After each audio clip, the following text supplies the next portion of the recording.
À primeira vista, a União de Nações Sul-Americanas, UNASUL, não é nada mais que a implementação de um preceito constitucional. No seu artigo 4, parágrafo único, a Constituição brasileira determina: cultural dos povos da América Latina, visando a formação de uma comunidade latino-americana de nações.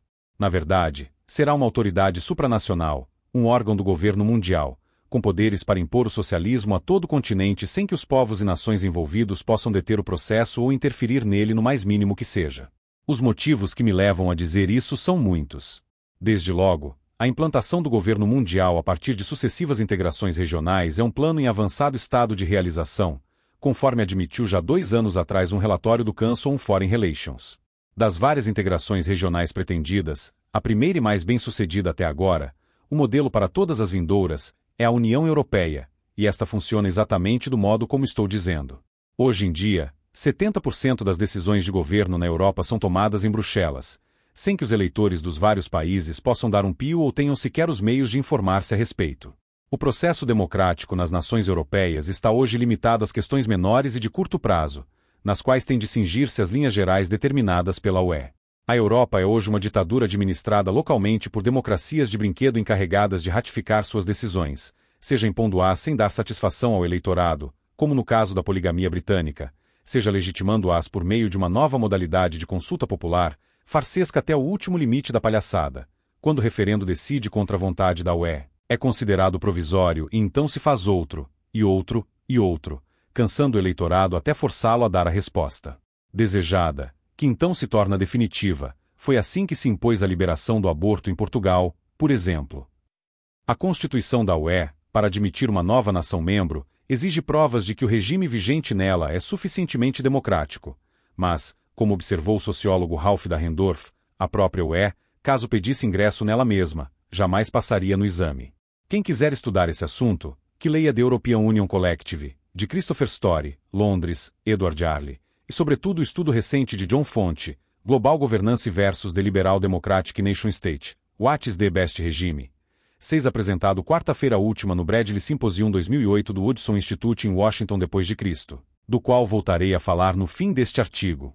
Em terceiro lugar, o núcleo gerador da planejada integração latino-americana já existe e está em pleno funcionamento há 18 anos, é o Foro de São Paulo. O nível de integração aí alcançado pode se medir pela extensão da rede de proteção mútua entre partidos legais de esquerda e organizações de narcotraficantes e sequestradores, a qual opera em praticamente todas as nações da América Latina, assegurando a total impunidade para os criminosos que hajam no interesse da estratégia continental esquerdista.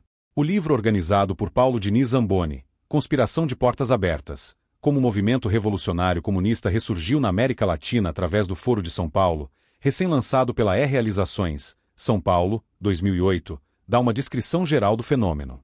Atualizações importantes são os artigos O 14 Foro de São Paulo rasga sua cartilha, de Alejandro Penhesclusa e 14 Encontro do Foro de São Paulo, Refundação ou Branqueamento, de Graça Salgueiro. A completa inexistência de fronteiras nacionais para o Foro de São Paulo e a eficácia assustadora da sua gestão secreta dos assuntos continentais ficaram mais que comprovadas quando o Sr. Luiz Inácio Lula da Silva, em seu discurso de 2 de julho de 2005, no 15º aniversário do Foro, admitiu que o resultado do referendo venezuelano de 15 de agosto de 2004 foi criado pela intervenção camuflada dele próprio e de outros membros da entidade. O poder de controle exercido pelo Foro sobre o debate público pode ser medido pelo fato de que o Sr.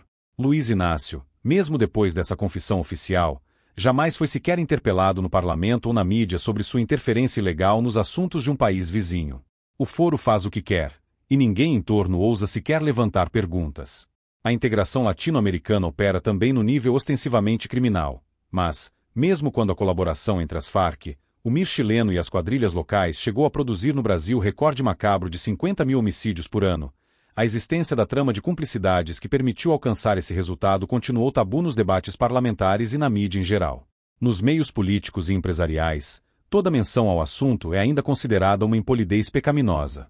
O Foro já é a autoridade transnacional, supranacional, ante a qual as nações se curvam com obediência reverente e silenciosa, nada ousando falar nem pensar contra uma entidade tão sublime. Para que, depois disso, será preciso um órgão encarregado de realizar a integração?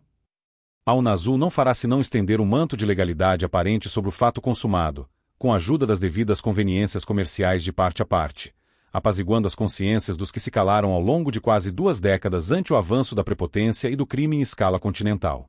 Na conferência de John Fonte, que em 1 hora me ensinou mais sobre política internacional do que eu teria aprendido lendo um ano inteiro do New York Times ou 100 anos de edições da Folha de São Paulo, um dos detalhes mais importantes foi a citação de um conselho dado pelo jornalista e cientista político Strobe Talbot a Bill Clinton, conselho que lhe valeu a nomeação para secretário de Estado assistente em 1994. Para vencer a resistência dos americanos à proposta de dissolver a soberania nacional dos Estados Unidos, Talbot recomendava vender o multilateralismo como se fosse não somente um imperativo econômico, mas um meio de preservar e ampliar a liderança americana no mundo. Toda a política exterior de Clinton está contida nessa fórmula: dissolver o poder nacional americano fingindo ampliá-lo. Como as iniciativas globalizantes se tornaram desde então bastante intrusivas e prepotentes, a nação americana acabou levando a culpa de tudo o que se fazia contra ela.